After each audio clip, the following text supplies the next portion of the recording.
Triple D! Triple D! Triple D! Gentlemen, boys and girls, children of all ages, you are watching Remstar Says So. Now, as you can see from my low quality video, I was at the O2 last night to watch Daniel Dubois versus Nathan Gorman in a heavyweight headline bill.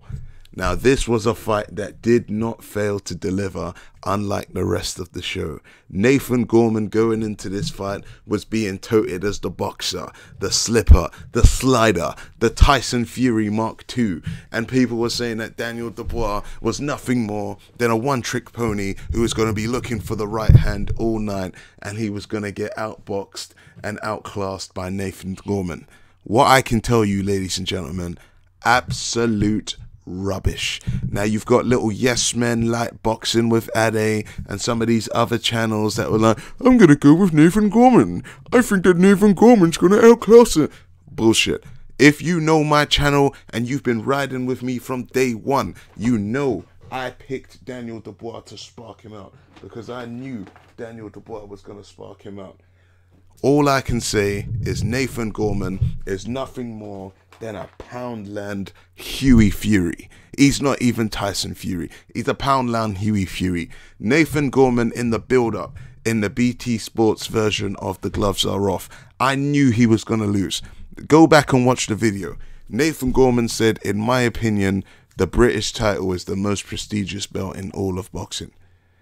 When somebody starts saying fucking bullshit like this, guys, that is when you know they're not on job, they're not serious, and they ain't coming here to be anything more than a drop in the heavyweight division, a flash in the pan. Nathan Gorman is a fat fuck who will never, ever be heavyweight champion. And if he does, it will just be because all of the belts are fragmented again, or he picks up like the WBA regular championship or something like that. But Nathan Gorman, he's a waste man. Like, he is moist. Like, let's not even talk about Nathan Gorman ever again. But Daniel Dubois, wow, what a performance for a guy who was supposedly going to get outboxed for 12 rounds and made to look like a fool. Jesus Christ. Sorry about that. Needed a bit of water, guys. For those of you who did not watch this fight, Daniel Dubois, he boxed really well, actually. He stood behind the jab, he set up the 1-2 jab, the right hand. He literally, he put in a really good performance. I'm not going to say perfect because Daniel Dubois has only had 10 fights and there's a lot that he needs to sort of work on. But I can't think of many heavyweights in their 10th fight or 11th fight, whatever it was, that boxed that well.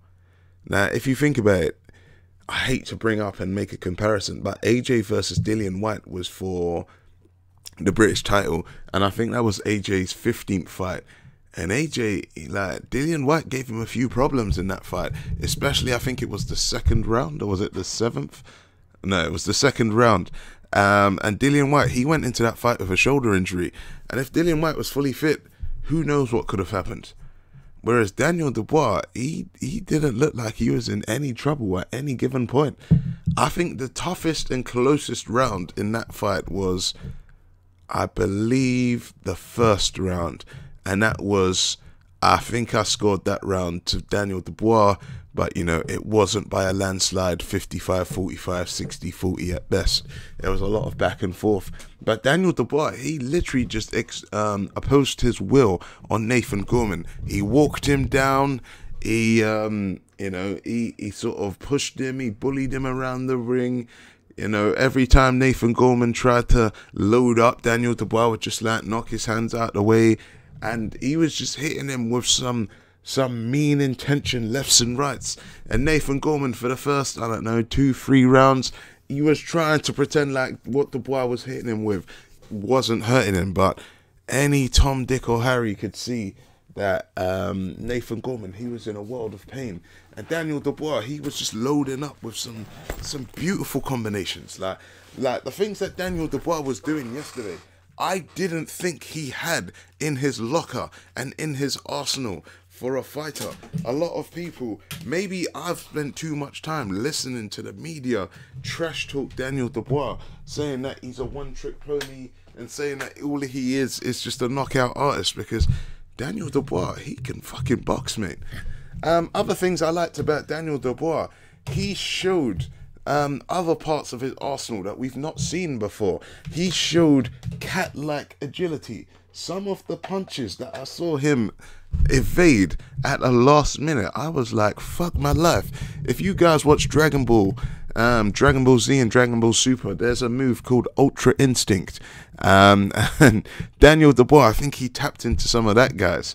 He definitely used Ultra Instinct at times. What can I say about Nathan Gorman? Well, he's just a fat, sloppy, he's just another fat gypsy, Fury kind of guy. He's out of shape. By about the 4th round, he looked like he was just gasping for air, especially like on the build up and the little promos, and he's coming with all this bullshit saying, how can you hit what you can't see? Nah, bruh, you got hit time and time and time and time again.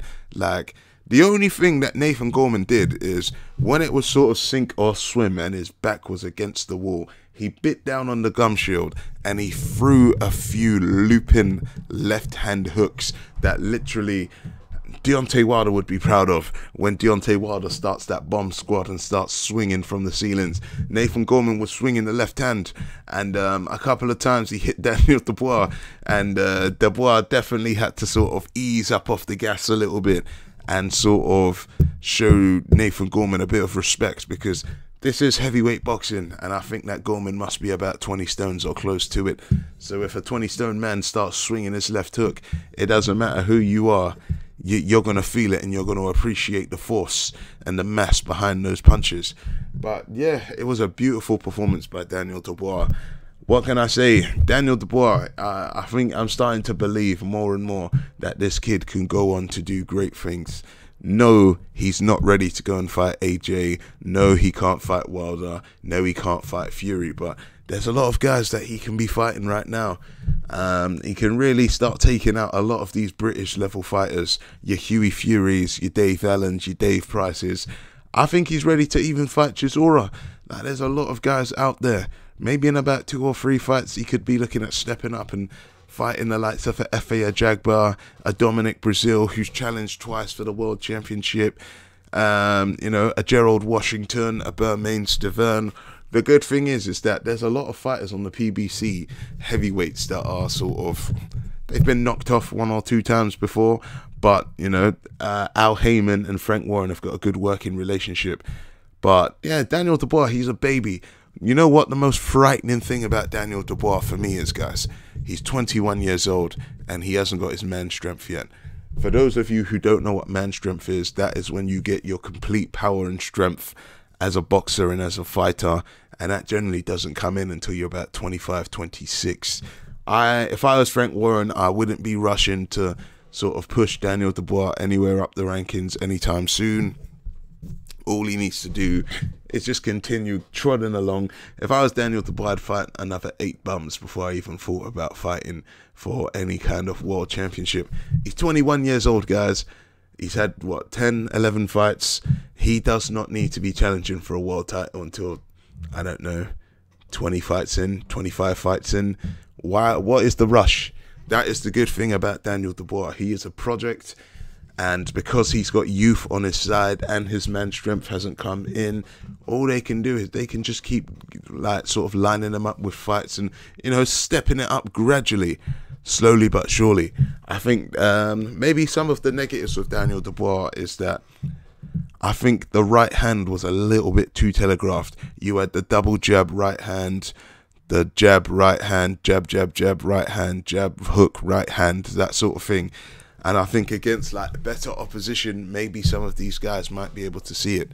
I know Frank Warren has just signed another heavyweight out there, but I think Daniel Dubois will probably be miles in front of him. If I was Daniel Dubois, I'd be looking to go and make that Joe Joyce fight straight away. The reason why is because they're both signed to Frank Warren, Queensberry Promotions. It's the easiest fight you can make out there. But there are other fights out there that he can be made. He doesn't need to go anywhere near the top sort of 15, top 20. Like your Ruizes, your AJs, your Wilders, Furies. Stay away from Povetkins, Pulevs, Big Baby Millers, Dillian Whites, that sort of thing. But yeah, I think, how old is he? 21? By the time this kid is 24 years old, fuck my life. If he keeps on winning and he keeps staying hungry, this guy's going all the right ways. Like, if I was him, I'd just focus on defending that British title a couple of times. I'm sure Dave Allen, Dave Price would love a shot. I'm sure Eddie Hearn wouldn't mind sort of sacrificing any of those guys to sacrificing them to the slaughter. And you know, I'm sure he wouldn't stop Dave Allen or Dave Price going to BT Sports, because they're not exactly big money makers or big ticket makers. That was the first time I've ever been to a Frank Warren fight, and I have to say, I'm going to make a separate video actually about the atmosphere and all that sort of thing. I'm not going to say it in this one, but congratulations to Daniel Dubois. He is the new British heavyweight champion of the world. He's still undefeated, and he's got all knockouts but one. Let's not rush this guy, guys. Let's get behind him. Let's let him build his way up. Also, I don't know if you guys that watched on TV, there was a bit of kerfuffle in there. Nathan Gorman's gypsy traveller, horseback riding, cart drawing, I don't know what you call them, card reading people. They started fighting in there. There was a lot of kerfuffle. You probably didn't see it on TV, but you know, the gypsies were fighting the normal people. There was like a couple of manky gypsies sitting next to me, and I'm there with my Daniel Dubois chants, and they're like, oh, you only like him because he's from London. Nah, bruh. I was like, watch, this was round 2. I was like, bro, this fight is not going past round 6. And they're like, are you silly? Nathan Gorman's going to outpoint him. I was like, no way. I was like, Daniel Dubois won every round. He's going to win every round, but he's going to stop him within 6 rounds. He knocked him down in the 4th, and then he knocked him down twice and sort of stopped him in the 5th. Great performance from Daniel Dubois. If I was Nathan Gorman, he's got to go back to the drawing board now. He's going to have to fight a couple of journeymen and build his way back up. Nathan Gorman, he needs to work on... Sorry, guys. Nathan Gorman needs to work on his fitness, and he needs to work on a few other things. But do I think Nathan Gorman can ever be a world champion? Hell to the fucking no. Do I think Daniel Dubois could be a world champion? I wouldn't bet against it. I mean, I've seen other guys go on to win world championships, and I think that Daniel Dubois got better raw talent than some of the other people that have been heavyweight world championships in the past. Your likes of your Charles Martins, your Bimain Steverns. So watch the space. But yeah, I'm going to back Daniel Dubois going forwards. I think I have been anyway, but you know, if I get another opportunity to go and watch one of his fights, definitely.